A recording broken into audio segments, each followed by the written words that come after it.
माँ और बाबूजी को नहीं बता सकते थे तो क्या हुआ, मुझे ही बता देते। अब क्या करूं, सब कुछ इतनी जल्दबाजी में करना पड़ा कि मुझे तुम्हें बताने का समय ही नहीं मिला। चलो कोई बात नहीं, शादी मैंने ऐसे ही कर ली, लेकिन मैं रिसेप्शन पार्टी बहुत अच्छे से करूंगा। उसमें तुम अपने सारे अरमान निकाल लेना मेरी प्यारी बहना। हाँ हाँ, क्यों नहीं। आखिर मेरी भाभी आई है, इकलौते भाई की इकलौती भाभी। हिमांशी का व्यवहार देखकर और उसका पहनावा देखकर सलोनी अपने मन ही मन सोच रही थी, मेरी ननद तो बहुत खूबसूरत, सुंदर और गोरी है।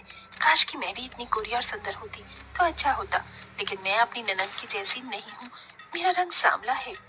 सलोनी अपने मन में ऐसा सोचकर अपना मुंह लटका लेती है। कुछ देर बाद हिमांशी सलोनी को अपने भाई के कमरे में लेकर आती है।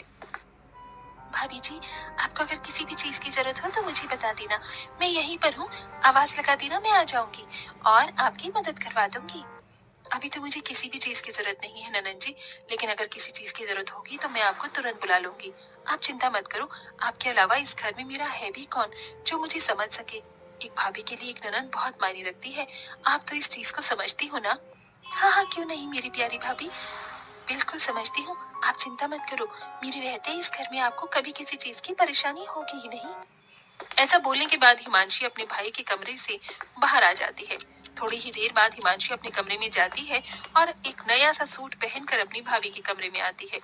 अरे भाभी, अभी तक आप तैयार नहीं हुई हो? रुको, मैं आपको तैयार कर देती हूँ।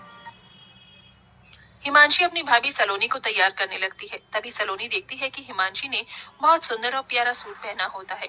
वो शीशे में अपनी ननद को देखते हुए कहती है, क्या बात है ननद जी, तुम्हारा ये सूट कितना प्यारा लग रहा है, तुम्हारे गोरे रंग पर खिल रहा है। मेरा रंग काला है ना, तो मेरे ऊपर ऐसे कपड़े अच्छे नहीं लगते। मैंने कई बार ऐसे कपड़े देखे हैं, लेकिन मेरा रंग और बेकार लगने लगता है। अरे भाभी, कैसी बात कर रही हो आप, ये तो बहुत प्यारा कलर है और ये कलर भी मीडियम है। इसे गाजरी कलर बोलते हैं। आपको पता है ये कलर हर एक औरत के ऊपर जचता है, फिर चाहे वो काली हो या गोरी हो। आपको यकीन नहीं है तो रुको, मैं आपको ये सूट देती हूँ, फिर आप इसे पहनकर देखना, आपके ऊपर बहुत अच्छा लगेगा। हिमांशी अपने कमरे में जाती है और दूसरा सूट पहनकर जो उसने पहना होता है उसे उतार के अपनी भाभी के पास ले आती है। भाभी, ये लो सूट। अरे ननद जी, आपको ये सूट मुझे देने की क्या जरूरत थी, रहने दीजिए। अरे क्या हुआ भाभी, आप मेरी भाभी हो, मैं इतना नहीं कर सकती, चलो इसे पहनकर दिखाओ। हिमांशी के ऐसा कहने के बाद सलोनी हिमांशी की बात मान लेती है और सूट पहनकर अपनी ननद को दिखाती है। देखो ननद जी, कैसा लग रहा है। पहले तो मुझे लग रहा था कि मेरे रंग के ऊपर ये अच्छा नहीं लगेगा, लेकिन मेरे सांवले रंग के ऊपर ये मुझे बहुत अच्छा लग रहा है। हाँ हाँ, क्यों नहीं भाभी, आपके ऊपर ये रंग बहुत अच्छा लग रहा है। कलर कुछ नहीं होता भाभी, पहनने का तरीका होना चाहिए। आपके ऊपर ये सच में बहुत अच्छा लग रहा है। आज से आप इसे अपने पास ही रख लो। हिमांशी ऐसा कहकर अपनी भाभी को तैयार करने के बाद मुंह दिखाई के लिए लेकर आती है, जहाँ सब बहुत अच्छे से उसकी मुंह दिखाई की रस्म करते हैं और सभी उसे शगुन देते हैं। साथ में हिमांशी भी एक प्यारा सा तोहफा अपनी भाभी को देती है। भाभी, मैं आपके लिए ये इतना प्यारा सा तोहफा लेकर आई हूँ, इसे हमेशा अपने पास ही रखना। आप तो बहुत अच्छी हो ननद जी, आपका बहुत बहुत शुक्रिया।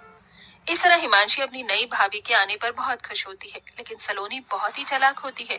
उसे जो भी चीज हिमांशी की अच्छी लगती है वो उससे लेने के चक्कर में उसके सामने ऐसा दिखावा करती है जैसे उसके रंग की वजह से उसके ऊपर कुछ भी अच्छा लगता ही नहीं। एक दिन सलोनी अपनी ननद के कमरे में आती है तो वो ननद के ड्रेसिंग टेबल पर बहुत महंगा महंगा मेकअप का सामान देखती है। कितना महंगा महंगा मेकअप का सामान है, मुझे तो बड़ी हैरानी हो रही है। ऐसा सामान तो मैंने कभी देखा ही नहीं जिंदगी में। अरे भाभी, आप यहाँ, कुछ काम था क्या आपको? नहीं, कुछ काम नहीं था, मैं तो बस ऐसे ही आई थी। वैसे ननद जी, आपके कमरे में ड्रेसिंग टेबल पर ये इतना महंगा महंगा मेकअप का सामान, वैसे तो मैं भी सोचा करती थी कि मैं मेकअप करूंगी, लेकिन मेरा रंग सांवला है, इसलिए मेरे रंग पर पता नहीं मेकअप खिलेगा या नहीं। अरे भाभी, आप भी ना कैसी बातें करती हो और सोचती हो, ऐसा कुछ नहीं होता। मेकअप हर चेहरे पर अच्छा लगता है। देखो, मैं आपको करके दिखाती हूँ। हिमांशी अपनी भाभी सलोनी के चेहरे पर थोड़ा सा मेकअप करती है तो सलोनी को अच्छा लगता है। तभी सलोनी कहने लगती है, ननन जी, बहुत बढ़िया मेकअप है आपके पास, काश कि मेरे पास भी होता। होने की क्या बात है भाभी जी, ये है ना, आप इसे रख लो, मैं अपने लिए और मंगा लूंगी। आपके पास रहे या मेरे पास रहे, कौन सी बड़ी बात है। सलोनी ये सुनते ही खुश हो जाती है। मेरी ननन बहुत अच्छी है, आप सच में बहुत अच्छी हो ननन जी, भगवान ऐसी ननन हर किसी भाभी को दे। ऐसा कहने के बाद सलोनी अपने कमरे में सारा मेकअप का सामान उठाकर ले आती है और उसे अपनी ड्रेसिंग टेबल पर लगाने लगती है। ननद के सारे सामान पर मेरा ही अधिकार है, मैं उनके पास